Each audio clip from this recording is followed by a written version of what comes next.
Ya, bagi Anda yang mungkin saja sudah bersiap untuk mudik, sebaiknya urungkan niat Anda karena pemerintah meniadakan mudik lebaran tahun 2021. Pemerintah menyatakan pelarangan dilakukan untuk mencegah potensi pertambahan kasus positif COVID-19 yang kerap terjadi pasca libur panjang. Lalu apa saja pertimbangan pemerintah meniadakan mudik lebaran untuk tahun ini? Kita akan berbincang dengan Menteri Koordinator Bidang Pembangunan Manusia dan Kebudayaan Republik Indonesia, Bapak Muhadjir Effendi. Selamat malam, Pak Menko. Selamat malam, Mbak Elvira. Pak Menko, kita sudah mendapatkan pernyataan resmi dari pemerintah meniadakan mudik lebaran 2021. Secara lebih detail lagi, apa saja kemudian pertimbangan pemerintah mengeluarkan larangan untuk mudik tahun ini? Ya, ini keputusan yang cukup sulit ya, karena kita tahu pasti akan terjadi pro kontra. Tetapi kan ketika kita mengambil keputusan itu sudah kita kategorikan.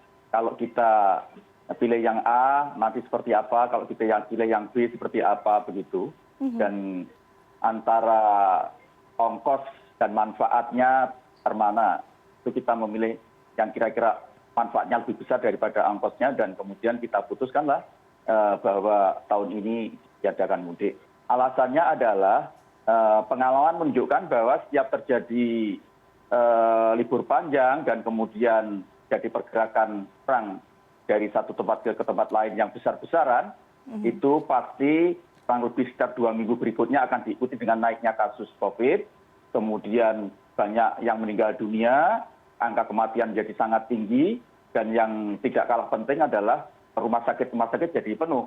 Dan ini akan membuat penanganan COVID ini terus-terusan tidak akan terselesaikan dengan baik, karena naikan itu kemudian untuk menuju ke suasana turun lagi itu juga tidak mudah. Nah, kondisi sekarang ini kan sudah bagus, kita termasuk angka kasus sudah mulai menurun, dan ini harus kita jadikan momentum untuk terus waspada dan melakukan langkah-langkah yang lebih terukur. Karena kita tahu bahwa sekarang ini untuk Eropa, hampir semuanya negara mengalami naikan yang cukup signifikan. Bahkan di Asia Tenggara termasuk Filipina juga mengalami kenaikan, dan kita berupaya keras bagaimana supaya itu tidak terjadi di Indonesia. Saya tahu ini adalah keputusan yang bisa membuat tidak puas banyak pihak, tapi insya Allah pemerintah telah berupaya keras untuk memberikan yang terbaik untuk seluruh rakyat Indonesia. Pak Muhadjir, kita tahu beberapa hari sebelumnya, sebelum ada pernyataan resmi Pak Menko yang disampaikan secara virtual, sempat ada statement dari Menteri Perhubungan yang tidak melarang mudik untuk tahun ini. Apakah memang di awal opsinya sempat seperti itu, memang diperbolehkan, kemudian berubah, atau memang sejak awal pemerintah sudah cukup firm untuk meniadakan mudik tahun ini? Sebetulnya dari pemerintah banyak pernyataan ya, hanya yang mungkin yang menonjol dari Pak Menteri Perhubungan saja. Jadi di pemerintah masih ada yang bilang bahwa tidak dibolehkan, ada yang bilang dibolehkan, ada yang bilang nunggu dulu sampai ada keputusan bersama dan seterusnya. Hanya mungkin karena memang masyarakat memberikan perhatian yang lebih tinggi kepada dibolehkannya mudik, maka kemudian pernyataan Pak Menteri Perhubungan yang lebih menonjol gitu. Tapi semuanya itu akan selesai ketika kemudian kita duduk bersama, kemudian kita cermati secara seksama masalahnya, dan kemudian kita kumpulkan berbagai macam masukan-masukan. Kita termasuk minta arahan dari Presiden, ya kemudian ada keputusan final, keputusan terakhir. Dan keputusan terakhir adalah yang kemarin saya bacakan, dan itu sudah ada proses sebelumnya, yaitu tanggal 23 Maret, itu ada rapat di kantor Kemenko Ekonomi, dipimpin langsung oleh Pak Erlangga, selaku Ketua KPCPN, dan setelah itu kita tindak lanjuti pada hari Jumat kemarin, pernyataan pemerintah resmi bahwa mudik ditiadakan itu. Ini keputusan untuk wilayah secara nasional atau hanya di Pulau Jawa atau provinsi yang dengan tingkat pertambahan kasus positif COVID-19 yang relatif cukup tinggi, Pak Muhadjir? Secara nasional berlaku untuk semuanya. Baik, berarti dari provinsi paling ujung Aceh hingga ke Papua semua diberlakukan aturan yang sama. Nah, bagaimana dengan aktivitas mudik yang menggunakan beragam moda transportasi, jalur yang berbeda, darat, laut, dan udara? Ya, semuanya. termasuk nanti sebelum tanggal 4 sampai 11 juga sudah ada pengendalian ya, karena kita asumsikan ada beberapa moda transportasi yang sebelum itu sudah ada kemungkinan arus mudik ya. Mhm. Oke, berbicara mengenai darat terlebih dahulu, satu-satu kita bedah Pak Menko karena banyak sekali pertanyaan dari masyarakat. Apakah sistemnya hampir mirip seperti tahun sebelumnya? Kalau untuk di wilayah Jakarta ada diputar balik begitu ya kendaraan-kendaraan bagi bus ataupun transportasi pribadi kembali ke Jakarta, atau bagaimana nanti mekanismenya, evaluasinya seperti apa yang akan dilakukan? Semuanya itu didasarkan kepada pengalaman yang sudah kita lakukan sebelumnya, termasuk penanganan lebaran maupun libur panjang pada tahun lalu ya. Dan kita sempurnakan, kita buat improvisasi setelah kita evaluasi di mana titik lemahnya, di mana kekurangannya, itu nanti akan kita sempurnakan. Tapi kan namanya kebijakan kan tidak ada yang betul 100% bisa diterapkan ya. Karena itu apa yang sudah kita lakukan kemarin itu akan kita lakukan lagi dengan berbagai macam penyempurnaan, baik itu jalur darat, udara maupun laut gitu. Baik, saya ingin mengulas mengenai definisi mudik Pak Menko karena setiap masyarakat punya persepsi yang berbeda mengenai apa itu definisi mudik. Bagaimana jika mudik dalam kondisi wilayah yang relatif kecil, mudik lokal begitu? Atau bagaimana aturan mudik yang ditiadakan ini seperti apa konsepnya? Itu kan sudah sangat teknis ya, nanti akan dibahas oleh kementerian dan lembaga terkait. Sebetulnya ada 3 hal yang harus mendapatkan perhatian secara khusus. Itu yang pertama adalah jaminan bahwa mereka yang tidak jadi mudik itu selama berada di tempat yang ditahan itu dia secara kehidupan sehari-hari terjamin. Itu yang pertama. Kemudian yang kedua adalah masalah perjalanan. Ketika di perjalanan bagaimana mereka bisa diatasi supaya dia tidak terjadi arus mudik besar-besaran itu. Kemudian yang ketiga adalah bagaimana tetap pelaksanaan kegiatan-kegiatan itu yang berkaitan dengan ibadah, misalnya puasa, kemudian juga penyelenggaraan Idul Fitri dan seterusnya itu harus diatur juga. Jadi itu wilayahnya harus kita lihat secara komprehensif, Mbak Elvira. Itu sudah diatur, ditangani oleh masing-masing kementerian dan lembaga terkait. Memang tulang punggung utamanya itu ada di 2, yaitu di Kementerian Perhubungan dan Kepolisian, dan kemudian di backup oleh TNI. Kenapa? Karena ini memang menyangkut masalah pergerakan orang kan. Sebetulnya yang kita waspadai dan kita cermati ini kan masalah pergerakan orang besar-besaran pada pada hari puncak atau peak seasonnya Idul Fitri itu kan. Jadi sebetulnya luar itu ya masih ditoleransi adanya pergerakan orang yang wajar-wajar saja. Jadi sebetulnya adanya kerumunan, konsentrasi orang, kemudian di luar pengawasan kita, di dalam kepatuhan menaati protokol kesehatan, itulah yang menjadi concern kita. Kemudian kita putuskan bahwa beberapa hari pada puncak lebaran itu ditiadakan mudik itu. Pak Menko, ada juga suara-suara yang mengatakan mengapa tidak sekaligus menghentikan sarana transportasinya, moda transportasinya, karena jika dibiarkan dan hanya ada larangan saja, masyarakat pasti akan mencari celah untuk tetap mudik.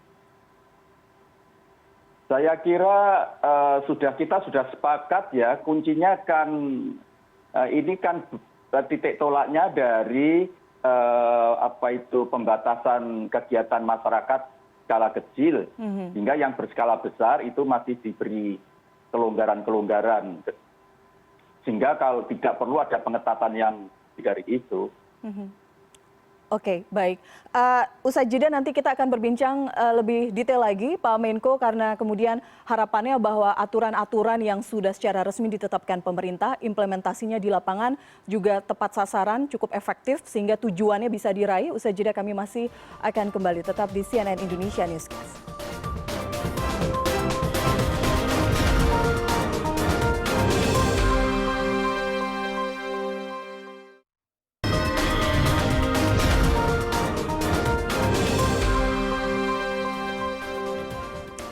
Baik, terima kasih Anda masih bersama kami. Kita masih berbicara mengenai keputusan pemerintah meniadakan mudik tahun 2021 ini, khususnya untuk Lebaran nanti. Saya ke Pak Menko menyambung perbincangan kita tadi, Pak Menko, bagaimana agar aturan yang sudah dibuat ini menjadi lebih efektif di lapangan. Ini tahun kedua, mungkin saja masyarakat yang tahun lalu tidak mudik, kemudian tahun ini memaksakan untuk mudik, karena ini suara sudah ramai masyarakat. Meskipun ada larangan pemerintah, akan mencari celah untuk bisa tetap mudik. Bagaimana pengawasan dan pengetatan aturan di lapangan ya Pak Menko? Ya tadi saya sampaikan bahwa kan kita sudah punya pengalaman mengatur, mengelola pelarangan mudik. Dan itu akan kita pelajari, kita evaluasi, mana celah-celah yang masih kurang, itu kemudian kita sempurnakan. Dan TNI, maksud saya Polri juga sudah punya data celah-celah di lapangan seperti kondisi di lapangan seperti apa, termasuk jalur-jalur tikus yang selama ini dipakai untuk lewat yang memaksakan diri untuk mudik itu juga sudah didata. Kemudian termasuk wilayah-wilayah konsentrasi di kota kabupaten mana, di kota-kota mana terjadi konsentrasi tenaga kerja yang kemungkinan akan melakukan mudik itu juga sudah dipantau dan sudah didesain, dirancang sedemikian rupa ya nanti bisa diantisipasi kalau itu terjadi. Semuanya kita lihat berangkat dari pengalaman yang sudah lalu. Dan tentu saja pasti selalu ada kekurangan, ada masalah di lapangan. Karena itu mulai hari ini, mulai kemarin kita terus langsung melakukan koordinasi antar kementerian dan lembaga. Dan setiap kebijakan akan kita evaluasi, kita cek di lapangan, kita pantau. Dan kemudian kalau masih ada kekurangan akan kita sempurnakan. Sampai nanti puncaknya yaitu ketika mudik betul-betul sudah diberlakukan. Dibutuhkan kerjasama, koordinasi erat antar lembaga dan juga dengan pemerintah daerah ya Pak Menko, karena seringkali masyarakat bingung mengenai ini. Misalnya dari pihak Kementerian Sosial akan melakukan tugas apa, Kementerian Tenaga Kerja melakukan tugas apa, Kementerian Agama melakukan tugas apa, semuanya sudah diatur. Kemudian pihak Polri nanti koordinasi dengan daerah untuk implementasi di lapangan itu menjadi tanggung jawab dari Kementerian Dalam Negeri. Berarti penyesuaian masih mungkin saja terjadi tergantung hasil diskusi dengan pihak kepala daerah ataupun Pemda? Ya kalau penyesuaiannya ya sifatnya improvisasi, tidak kemudian ada keputusan yang berubah secara drastis ya. Kalau improvisasi di lapangan pasti akan terjadi, akan kita lakukan. Karena kita tahu bahwa cara yang kita rencanakan dengan praktek di lapangan kan bisa saja berbeda. Karena itulah pentingnya monitoring dan supervisi kan itu untuk memastikan apa yang sudah diputuskan, yang direncanakan itu ketika di lapangan diimplementasikan secara benar. Kalau nanti ternyata ada perubahan-perubahan, ada penyempurnaan-penyempurnaan, ya policy adjustment harus kita lakukan juga penyesuaian kebijakan itu. Ada kekhawatiran masyarakat bingung karena ada improvisasi yang mungkin saja berbeda penafsirannya di tiap daerah. Itu juga bisa terjadi karena itu kan koordinasi akan kita lakukan terus-menerus nanti untuk cocok-cocokan. Jangan sampai tidak satu bahasa, tidak harmonis gitu. Orkestrasinya nanti akan kita perhatikan betul di lapangan. Baik, pertanyaan masyarakat juga Pak Menko, apakah nanti ada sanksi tertentu bagi masyarakat yang tetap ngotot dan kemudian ketahuan mudik? Mungkin bagi para pekerja ASN, BUMN yang mungkin terdata secara resmi, apakah ada mekanisme seperti ini? Sebaiknya jangan bicara sanksi lah. Kita justru ingin mengetuk kesadaran masyarakat, keikhlasan masyarakat untuk tidak mudik itu yang lebih ditekankan. Bahwa ini untuk kepentingan bersama gitu. Coba dibayangkan kalau angka kematian itu semakin naik, nanti bagaimana seandainya ada orang yang seharusnya tidak meninggal, tapi gara-gara kebijakan dibebaskannya mudik ini kemudian ada yang meninggal. Bayangkan kalau yang meninggal itu dirinya sendiri, paling tidak familinya bagaimana. Jadi perintah betul-betul memperhatikan keselamatan rakyat Indonesia, keselamatan masyarakat. Kita harus mengorbankan untuk tahun kedua ini tidak mudik. Tapi insya Allah hikmah dan manfaatnya jauh lebih besar daripada pengorbanan yang kita keluarkan itu. Saya kira tidak ada satupun orang yang tidak ingin mudik ya, terutama mereka yang beragama Islam, mohon maaf, Bahkan yang lain juga ingin menikmati hari mudik itu, tetapi ini ada kepentingan yang jauh lebih besar, yaitu keselamatan rakyat Indonesia, menekan kasus, menekan angka kematian terutama, agar dengan begitu maka pengorbanan kita mudah-mudahan sumbut atau sesuai lah dengan apa yang kita dapatkan nanti. Baik, pertanyaan terakhir saya karena ini juga tadi Pak Menko di awal mengatakan banyak sekali pro dan kontra terkait keputusan pemerintah ini. Ada juga yang mengatakan jika memang ditiadakan mudik lebaran 2021, mengapa memberikan celah juga untuk cuti bersama meskipun jumlahnya sudah dikurangi ya Pak Menko? Cuti bersama itu harus dibedakan dengan mudik ya. Cuti bersama itu adalah kesempatan untuk bersama-sama menikmati liburan, menikmati cuti. Tapi bukan berarti harus digunakan untuk mudik. Dan harus diingat bahwa pemangkasan cuti bersama itu tidak berpengaruh terhadap hak cuti karyawan maupun pegawai. Jadi cutinya tetap. Sehingga kalau kemudian dipangkas itu, maka dialihkan menjadi cuti individual. Cuti yang akan diatur oleh instansi dan perusahaan di mana mereka kerja. Kemudian aturannya silakan. Kalau cuti bersamanya mau dilakukan sama instansi, dengan ketentuan sudah ada itu. Misalnya jumlahnya tidak boleh lebih dari 5% dari pegawai yang ada di instansi itu. Kemudian kalau itu akan digunakan untuk cuti bersama keluarga juga tidak ada masalah, rame-rame bersama keluarga, tapi tidak untuk mudik itu. Terakhir ada bentuk kompensasi, ada bantuan juga diberikan kepada masyarakat jika memang terpaksa harus bertahan hidup, tidak bisa kembali ke kampung halaman, apa upaya pemerintah?